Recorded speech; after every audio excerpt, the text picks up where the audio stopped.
everybody, Joe Friend still come back to you again for Avatar Redirect. It is basically my series where I basically talk about Avatar.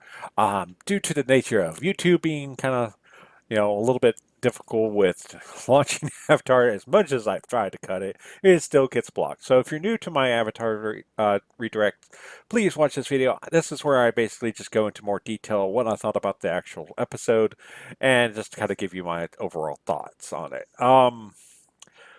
It's cool to be back into a new book. It's basically the book is called Earth. I really enjoyed this episode. It really speaks to Aang. It kind of goes back to what I've been saying about Aang the whole time. Aang does not want to hurt people unless he really has to, and I love that they continue this. That will do everything it takes to not put people in that position if he doesn't have to. So we get kind of a nightmare scene where Aang is seeing himself in the Avatar state, um, and different things that we've seen in book one. Um, and so what we get is him a little bit fearful because he's very aggressive. He's at his, and they talk about this a little bit later. He's at his peak and he's a little outside of himself because he doesn't really control the avatar state. The avatar state is just um, a ends to a means kind of thing. So basically, they're on the boat, and that was a funny scene.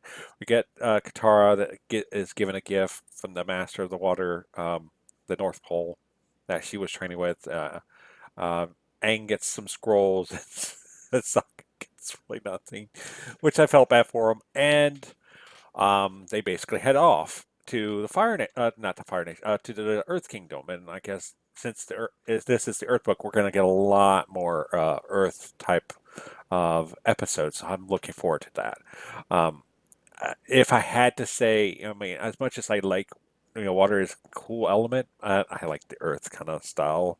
It's very, you know, just something about the Earth style just really speaks to me in a way. So I really like that ability. I mean, not saying wind is really. I mean, air is.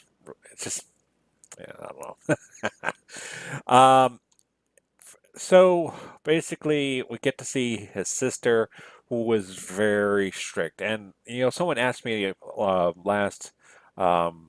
last episode that I did what I thought about her, and at the time I didn't really know much about her. I mean, we just really saw bits and pieces of her, um, but now we see how driven she is. She is a very cutthroat. I will not take any kind of lip from anybody. This is the way I'm going to go. And while we saw a little bit of that from Zuko early on, and he kind of changed, because of his man and his uncle, and that was a good thing. But I don't see his sister, and I'm sorry if I didn't catch her name. I think I heard it, but again, until I hear it more often, I forget, and I apologize. Um, so his sister is basically, telling him, "Hey, who's in control?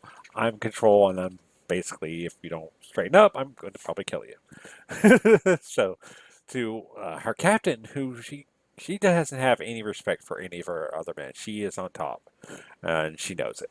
And her position as a princess actually means even more than what the admiral does. The admiral had, so that's even more so. So basically, so Aang and his friends get to the Earth Kingdom. They are a little bit celebrative, and I at that time kind of thought something was up. So they wanted Aang to basically take out the Fire Lord right then and there because he just took out a navy. So why can't he just take out the Fire Lord? Aang explains it's basically because he has to be in the Avatar state. So we get back into the Avatar state kind of theme of the actual episode. Um, So we get that, and they basically say, "Hey, we really would like you to do this." Aang's a little unsure about it, and so is Katara. Um, Sokka is a little bit more on the side of the Earth Kingdom guy, general, I want to say, and I can see both sides of it. I mean, and this is kind of goes to what I was fixing to talk about next. You know, the Earth Kingdom general basically is just he's like, hey, you basically every day that you don't take out the Fire Lord is another day that we lose a bunch of people. And as much as that hurts, this that's something about war is never pretty. You know, as much as you continue with war, and I think that would be the underlying tone, is war is not a pretty thing ever. And as much as I was in the service, I really never enjoyed the whole prospect of battles and wars and stuff like that. I wish as humanity we could get along, but that's a naive wish. But I mean, still a nice wish.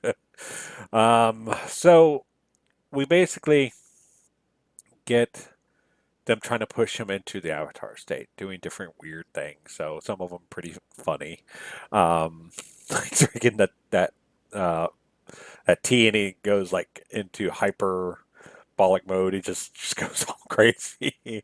And Katara's constantly, trying to tell Aang, you don't need to, shouldn't do this. I don't like you when you're in this state.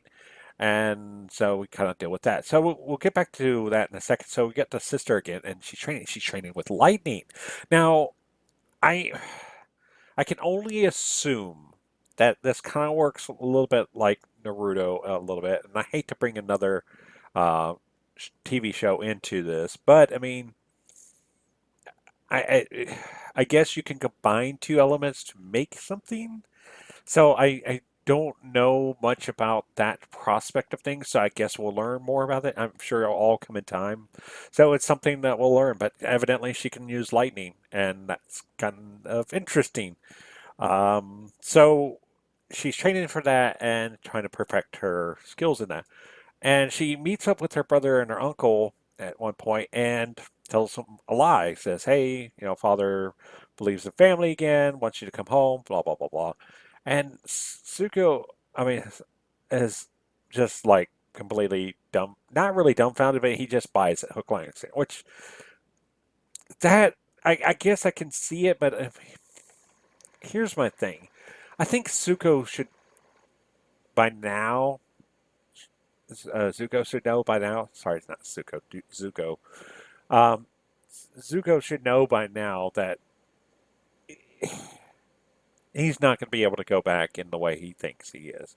And he should realize that. He should come to the realization that even if and I'm sure he probably will, but it will probably be another book or two before he gets that level. But um, he needs to realize that his father's not going to just welcome him back with open arms. And even if he brings him back to Avatar, I think he would be acting like he was proud of him, but still not look kindly onto Zuko. I just don't see it. I mean, just the way that this Fire Lord guy comes off as, and then the way his sister is, yeah. You failed me so much, I really could care less what you do, kind of. But he doesn't want him to tarnish his name. Um, so that happens, and then we get to the Earth Kingdom again, and basically the general basically pushes Aang. He starts to attack him, and then he endangers his friends, and so to get him into the Avatar state, and what she does after basically entrapping Katara into the ground. Um, and goes into the Avatar state. He's wrecking shop and uh, God, and then the previous Avatar comes in on his dragon, which is kind of cool, and basically tells him, "Hey, this is the state that basically all the avatars can do. It's basically a previous incarnation of the other avatars. Basically, all their knowledge gets fed into you, and you basically at the height of your power at this state. But the only bad thing is if you get killed in the state, basically the cycle ends. So it's very powerful, but very dangerous to use, if especially if you're not able to control it, or if you're against an opponent that can probably take you out. So gets that, and then we get so that's going on while they're doing that, and then we get back to the Zuko and his uncle. They kind of have a spiff, and I'm sorry I skipped this earlier, but they have a little bit of a spat. Zuko kind of says some harsh words to him, but I can understand why he is so mistrusting, because he knows better, and he's going by wisdom. So I get that. So they go to the ship, and Uncle comes along, and they get towards the ship, and the blabbermouth captain basically tells them that, hey, lock up the prisoners, and his sister's like, really? So they basically go out all out attack. Zuko's not really holding his ground very well with his sister. His sister seems like she is very much more skilled than he is, especially with her lightning ability. And but her uncle and her uncle and his uncle, same time, basically it comes up as she's going to shoot him with a bolt of lightning. Um, Redirects it into the mountain, which is really cool. I like that. Um, and so that basically happens, and she gets tossed into the water, and they run off. So we come back to the Avatar, and he's wrecking shop, and he gets told that, and then basically calms down, and he tells Katara he's sorry that she has to see him. He's not gonna try to do it again, but I don't see that happen. He's gonna end up in that state. Won't I feel like that's gonna be a state that is gonna he's going to be able to control at some point, but it's going to be more or less later on in probably the series. So, but for right now, it's gonna probably happen again. So they whack the guy on the head because he's all like, "Oh, we just gotta control you," and like, he's not a weapon, dude. He's a kid. So I get it, but still. And so they basically take off. But then we get a very interesting scene at the end with Zuko and his uncle basically cutting off that piece of um, the basically the ponytail. I couldn't. I don't know what significance that has. I think it's a form of disrespect. I believe I could be wrong. Correct me if I'm wrong, but I believe it's a form of disrespect. I don't think they're just trying to disguise themselves, because easily you can recognize Zuko with the scar, and that would be more recognizable than a ponytail. So I'm wondering if maybe that might be a sign that he is starting to wise up, that his father's never going to accept him back no matter what. So maybe that was kind of what I was alluding to earlier, but I am not 100% sure. So let me know in the comments below. I always appreciate that. So, folks, if you liked the video, check it out. It's on it's Google Drive right now. It should be up for viewing. It may still need time to process, so I do apologize. And as always, if you liked the video, hit the thumbs up here. And if you haven't already, hit the subscribe button down below. And I'll see you tomorrow. We're finishing up Genlock. And then after that, on our Saturday, we're not going to get into season 17 yet. So our Saturday may change to something else. Um, but I also want to let you guys and gals know is on Sundays, I am going to start streaming all the time. So every Sunday around about 9 o'clock, I'm going to stream my Mass Effect series that I've been doing. So I hope you guys decided to me get back into Mass Effect. And then and that's what I'm going to be doing on every Sunday. So I hope you guys come out along and check it out. It will be around about 9 o'clock, 9:15 ish. So be prepared for that. And I appreciate each and every one of you. So I'll see you next time. Peace out. Bam. A special thank you to all my patrons. Thank you so much for your support.